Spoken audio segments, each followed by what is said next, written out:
ഇവിടെ ഇരുന്ന് പഠിക്കുന്നതാ നല്ലത്. അതാവുമ്പോ അമ്മ അപ്പുറത്തെ വീട്ടിലെ ത്രേസ്യമ്മച്ചി പറയുന്ന പരദൂഷണമൊക്കെ കേട്ട് സുഖിച്ചിരിക്കാം.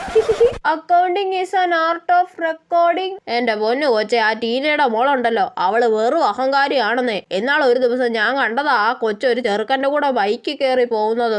ടീന ചേച്ചിയുടെ മോള് കൊള്ളാലോ, ഒമ്പടി കള്ളി. എന്റെ കൊച്ചുമോളുണ്ടല്ലോ മിന്നൂസ്, അവളാണെങ്കിൽ കോളേജ് വിട്ടാ വീട്, വീട് വിട്ടാ കോളേജ്, അത്രേ ഉള്ളൂ. പിന്നെ അവളാ ഈ നാട്ടിലെ ഭൂലോക ഉടായിപ്പ്. അതേപോലെ ആ കേശവന്റെ മോന്റെ മോൻ, അവർ റോഡിൽ നിന്ന് ബീഡി വലിക്കുന്നത് ഞാൻ കണ്ടതാണെന്നേ. അയ്യോ അവനോ? അവൻ പണ്ട് ആരോടും മിണ്ടാത്തൊരു ഇൻട്രോവേർട്ട് ആയിരുന്നല്ലോ. പിള്ളേരുടെ ഒക്കെ ഓരോരോ മാറ്റവേ. അയ്യോ അമ്മ ഇങ്ങോട്ട് നോക്കുന്നുണ്ട്. Accounting is an art of recording. Neethumol ഇവിടെ ഇരുന്ന് പഠിക്കുവാ അല്ലയോ? അത് പഠിക്കുവൊന്നും അല്ല, നമ്മൾ ഇവിടെ നിന്ന് പറയുന്നതൊക്കെ കേൾക്കാൻ വേണ്ടി വന്നിരിക്കുന്നതാ. അയ്യോ അമ്മ കണ്ടുപിടിച്ച്. അകത്ത് കയറിപ്പോയിരുന്നു പഠിക്കണേ. അവള് ന്യൂസ് കേൾക്കാൻ വന്നിരിക്കുന്നു. ഒന്ന് ആസ്വദിച്ച് വന്നതായിരുന്നു. സാരമില്ല, അകത്ത് പോയി ജനലിന്റെ അടുത്ത് നിന്ന് ഒളിഞ്ഞു കേൾക്കാം. പിന്നല്ല എന്റെ ഓരോ അടവുകളെ.